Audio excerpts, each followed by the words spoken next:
Welcome to 247 News Flash. In this edition, Majority Leader Osei Kyei Mensah-Bonsu has described calls for the Electoral Commission to brief the committee on the whole on its plan to lay a new constitutional instrument on the use of Ghana cards as the sole document for the continuous voter registration Premature. The MP for Suame added that there was no cause for alarm since the next general election was not due until the last quarter of 2024. Meanwhile, Parliament yesterday eulogized late former President John Evans Atta Mills for his exemplary leadership and commitment to peace that endorsed him to many Ghanaians all walks of life. Members of Parliament from both sides said Prof. Mills' contribution to socio-economic development of the country was enormous. Students who are expecting to write the 2022 Basic Education Certificate Examination and the West Africa Senior School Certificate Examination may be disappointed due to government's huge indebtedness to WAEC. The minority, through its ranking member on the Education Committee, Dr. Clement Apak, has hinted that WAEC's operations has been greatly affected due to the indebtedness. In other stories, the National COVID-19 Trust Fund had since its inception on March 27, 2022, accrued cash of 62 million Ghana cedis as of June this year. The fund was set up by an act of parliament to help mobilize funds to be used in complementing government efforts at averting the COVID-19 pandemic. The board chair, Justice Sufaya Ekufu, made this known at a media engagement yesterday.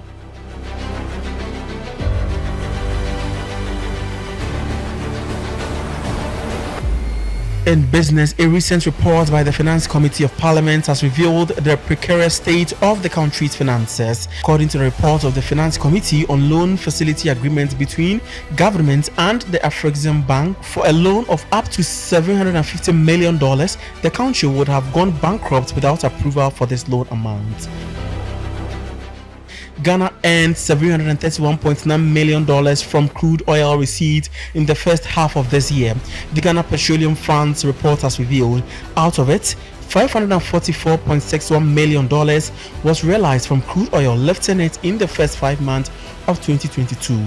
$186.3 million was, however, secured from corporate tax paid by the oil-producing companies, including Tullow, Cosmos, and Premature.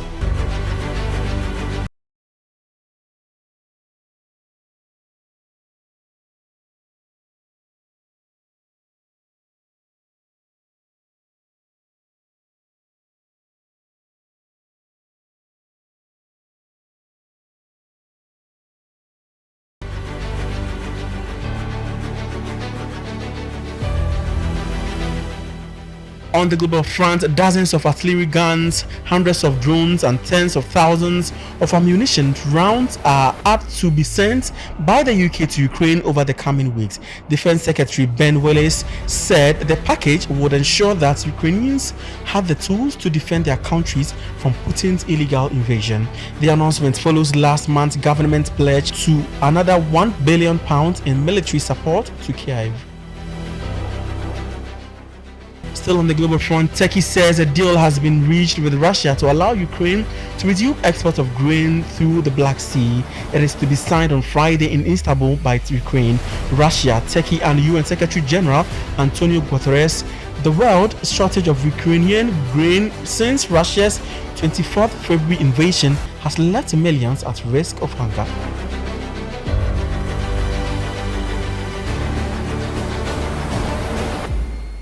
In sports this evening, Evelyn Badu has been crowned the Confederation of African Football's best female young footballer at the awards in Morocco on Thursday night. The Black Princesses captain beat off the competition from ex-teammates Doris Bedua and Morocco's youngsters Yasmin Zouyer. Still in sports, Sadio Mane has become the 10th player to win African Footballer of the Year award more than once.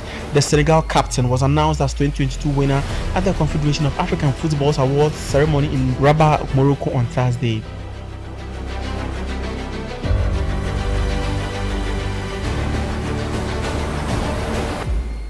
In entertainment, Ghanaian hip life legend Suame has asserted that having a strong mentality as a musician defines how successful you will be regardless of your talent.